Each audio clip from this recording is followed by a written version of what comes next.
So after this Muslim man conquered Syria, a lot of informations have been suppressed about the reality of Christians in Syria.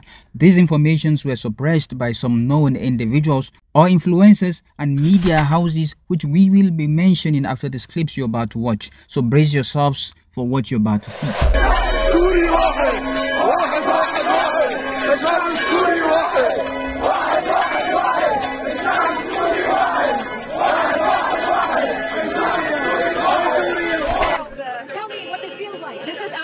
Amazing. After all of these years, we are live on the international TV. This is amazing. This is unspeakable. This is us after 50 years of darkness. This is us after 50 years of death. This is absolutely amazing.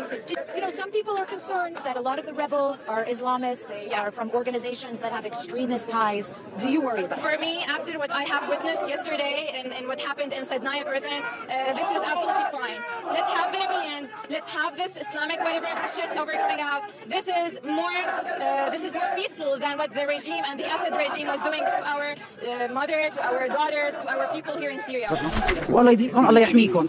وجايين ان شاء الله عيد البربره قبل بعد بكره عندنا عيد البربره، عم نحتفل بعيد البربره، لهسه فتحوا لنا طرقات مشان ننزل ناخذ احتياجاتنا لعيد البربره 3 بالشهر، وعندنا عيد الميلاد كريسماس 25 بالشهر وراس السنه، والحمد لله عم نجهز حالنا وعم نجهز امورنا والسواق مفتوحه، عم ننزل نتسوق والشباب كويسه، ولا انا عم بعمل مقابله معهم، شباب اخوتنا طبعا.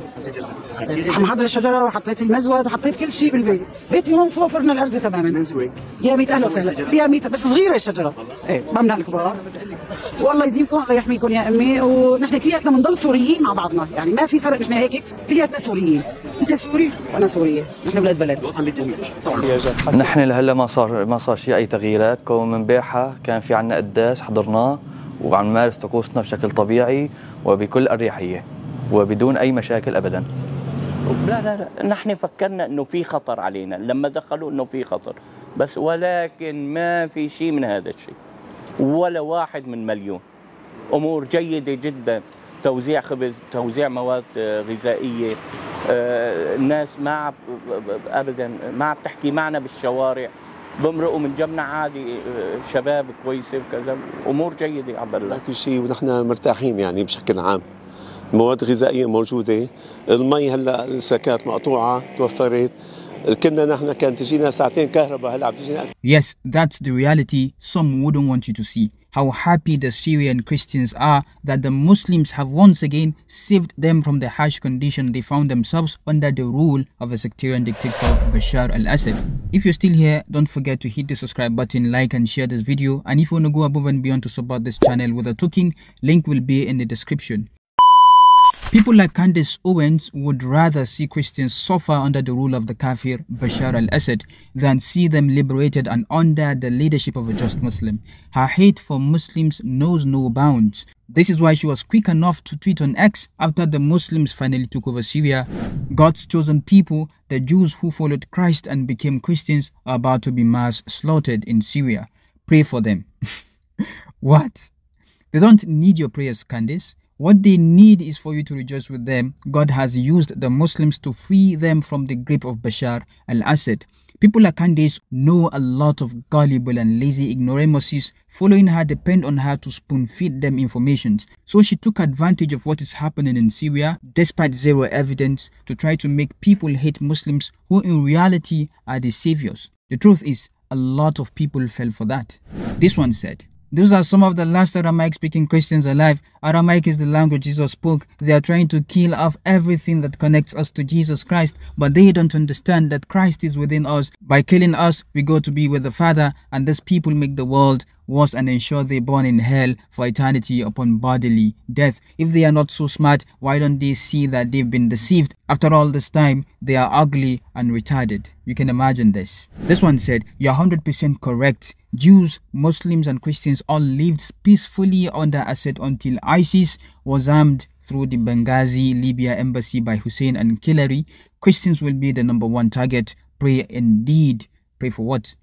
I don't really understand. Don't you see what's happening on the internet? These are something you can easily get access to. Then Alex Balikot, this one surprised me, whom I thought has a room temperature IQ sufficient enough for him to call out Candace, said this: "The West doesn't realize just how bad things are about to be in Syria. This will be worse than Afghanistan." Really? Nonetheless, beyond all this are the overwhelming amount of people that called Candace out for her lies. Unfortunately, these comments were not sufficient enough to make her delete the post. The post is still there till this very day. Though this one said, "Why are you spewing this sort of outrageous and nonsensical rhetoric? You're not a liberal, a Zionist, or ignorant, yet this post is essentially the archetype of the outrageous, untenable, and otherwise ludicrous sewage that an amalgamation of all three would spew." This one said, "I used to like you and watch your videos all the time, but this has turned into fear-mongering and inciting violence on Muslims in Syria. Please stop. You have no idea what you're talking about." This one said, "No, they are not. Stop this ridiculous rhetoric. Syrians have just been freed from Assad's tyranny. Christians are celebrating it. Nowhere is anything alluding to them being in imminent danger. At this point, you are coming across as unhinged. This is fact. We all saw in the first few clips how joyful the Christians were. Furthermore, this guy, just like Candace Owens, who tried to leverage on the ignorance of his audience, said, 'Beware, propaganda about Syrian Christians being well under jihadist terrorist rule isn't new. They've done it in almost every place where they carried out some atrocities on Christians since 2012. Now the terrorist propaganda has been heavily amplified by the sympathizers.'" As you can see, unlike Candace, who opened her comments, this guy closed it. You cannot respond to these obvious lies. And guess what? Guess where this guy gets his information from? He said here in another tweet, "Anonymous Syrian Christian pages posting complaints that reveal conditions there." Anonymous. This guy said anonymous. Pages you don't even know who is behind. And this is where you get your information from. And these are the things he listed. He said, "Militants glare at Christian women and demand they put on hijab." As you can see, the video we showed, none of these are true. These Christians were without hijab, though the video is blurred, but you can see they are without hijab. No one is demanding they put on hijab. Secondly, he said Christian men targeted for their tattoos. What is this? Thirdly, he said liquor stores being harassed. Lastly, militants warning that Christmas decoration not allowed. Let's watch this again.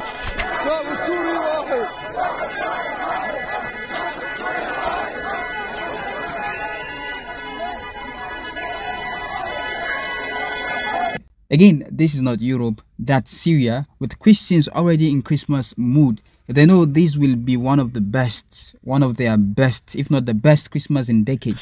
Finally, the Israeli media propaganda machine Vicegrad 24, their hate for Islam is so much that you can literally smell it miles away. These guys never see or say anything good about Islam or Muslims. They said on one of their tweets, "Pray for the Christians of Syria. Syria has among the oldest Christian community on earth, dating back to the 1st century AD, with its roots in the traditions of St. Paul the Apostle and St. Peter the Apostle. Syria, a major center of early Christianity."